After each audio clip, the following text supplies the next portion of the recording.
Good morning, students. This is chapter 13, sound, and this is the second topic of the chapter. This is human sound. Means today we will discuss about the human sound and the medium required for the propagation of sound. Right?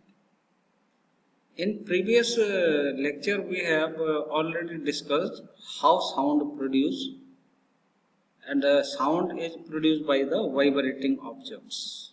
When the vibration takes place in the different objects, sound produced, right?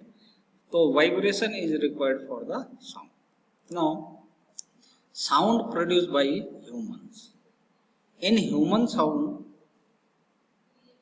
is produced by the voice box, right? That is called larynx. It is upper part of the windpipe. Two vocal cords are stretched across the voice box, leaving a narrow slit. When the lungs force air through the slit, it vibrates and produces sound. Now you can see the windpipe, है ना? Windpipe से क्या करते हैं हम? सांस लेते हैं, right? The lungs are connected to the windpipe, ठीक?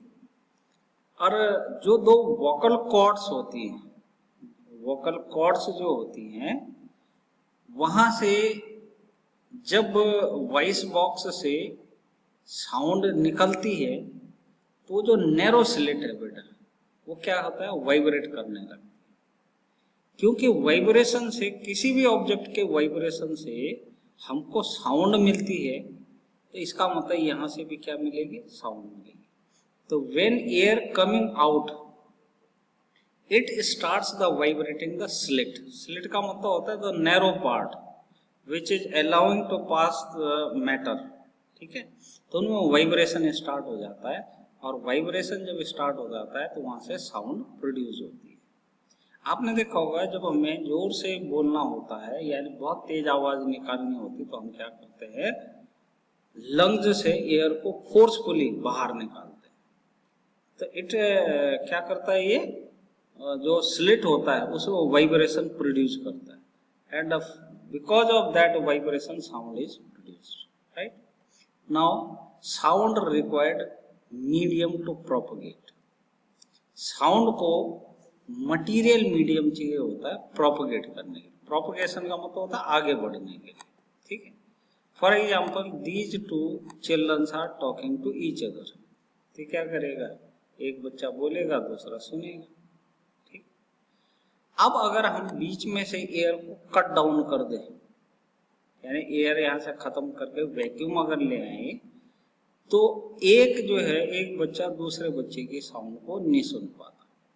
तो sound travels through the solid, liquid and gases. Sound does not travel in the vacuum. This is the important point. Sound जो है that can travel in solid medium, liquid medium and gases medium, but it cannot travel in the vacuum. It means a material medium is required, right?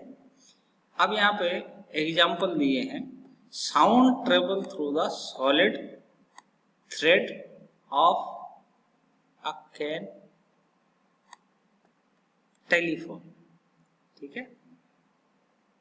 यहाँ पे आप देख रहे हैं दो बच्चे, अगर मैं इसको कनेक्ट कर दूं, इन्होंने एक कंटेनर लिया है, इसने भी एक कंटेनर लिया है, बच्चे ने। ये फर्स्ट बच्चा कुछ बोल रहा है, तो वो जो साउंड है वो इस थ्रेड के सहारे पहुंच के इस बच्चे के कानों तक पहुंच रही है। तो vibration is taking place. If vibration is taking place, it means it is getting some. अब आप ये दूसरे एग्जाम्पल को देखें, तो देयर इज अ वाटर, है ना? इधर एक व्हेल है। Whale is swimming in the water body, और इधर fishes है बेटा। A whale listen to the reflected sound echo in the water to locate the prey. ये व्हेल जो है वो फिशेस को खाती है बेटा, तो उसको पता कैसे लगता है कहाँ पे फिश है? एक्चुअल में ये साउंड प्रोड्यूस करती है, और साउंड जब फिश पे पड़ती है तो वो क्या होती है, रिफ्लेक्ट होके वापस आती है। तो व्हेल को पता लग जाता है कि फिश कहाँ पे है, उसकी लोकेशन का है। तो that is because of eco of sound, reflection of sound and eco of sound.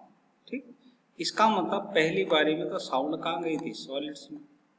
दूसरे केस में किधर हो गई, लिक्विड में। We are able to listen the sound because sound travel in the air. And what is air? It is the mixture of gases. देखिए, जब भी हम बात करते हैं तो दो आदमियों के बीच में क्या होती है, गैसेस होती है। जो गैसेस होती हैं वो हमें हेल्प करती है साउंड को मूव करवाने के। यानी साउंड जो है वो एक पर्सन से दूसरे पर्सन में जा रही है through the air between two persons. ठीक है, तो कहने का मतलब जो है वो साउंड एयर में भी पास हो रहा है। ठीक है ना, तो it means sound required material medium for propagation, move करने के लिए। ठीक, अब यहाँ पे एक बेल जार एक्सपेरिमेंट परफॉर्म किया गया है। देखिए बेटा, there is a bell inside the jar, है ना, और ये जार के अंदर पूरी तरीके से बंद कर दिया गया। ये जो ऑपरेट होगा ये होगा इस मोटर से। मोटर से हम क्या करेंगे, यहाँ जितनी एयर है उसे सक डाउन कर देंगे, यहाँ वैक्यूम क्रिएट कर देंगे, हवा पूरी निकाल दी जाएगी। यानी अब गैसेस मीडियम जो है वहां पे जीरो हो जाएगा। जितनी भी गैस थी वो हमने सारी निकाल दी with the help of this motor. आप देख रहे हैं यहाँ से पाइप कनेक्टेड है। ठीक, अब इस इलेक्ट्रिक बेल को स्विच की हेल्प से चला देना, स्विच की हेल्प से चला देना। जब हम बेल को ऑन करते हैं तो बेल साउंड करने लगती है। बेल साउंड करेगी तो यहाँ पे जो बाहर कोई आदमी है बेटा, this is the person which is observing the sound of the bell, तो इसको आवाज बिल्कुल नहीं सुनाई देती। क्यों? क्योंकि अंदर क्या हो गया, वैक्यूम हो गया। It means sound can not travel in the vacuum, है ना। आप इस तरीके के कई सारे एक्सपेरिमेंट्स परफॉर्म कर सकते हैं। तो अगर किसी वैक्यूम में दो आदमी खड़े हैं, for example there are two person in the vacuum, तो क्या होगा, एक दूसरे की आवाज को नहीं सुन पाएगा। ठीक है, सुनना पाने का मतलब यह है कि उसकी आवाज आपके कानों तक पड़ेगी लेकिन आपको सुनाई नहीं देगा बेटा। ठीक है ना, तो this experiment proves that sound need material medium for propagation. यहाँ पे देखिए, यहाँ पे हमने क्या करा था, सॉलिड को यूज किया था। तो इस वायर के थ्रू होते हुए जो है साउंड दूसरे बच्चे के कानों तक पहुंची। यहाँ पे हमने वाटर यूज किया।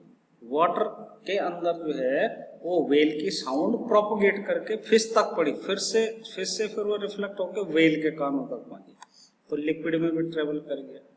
यहाँ पे दो आदमी बात कर रहे हैं, एटमॉस्फेयर है दोनों के बीच में, गैसेस मीडियम, तो साउंड ट्रेवल कर गया।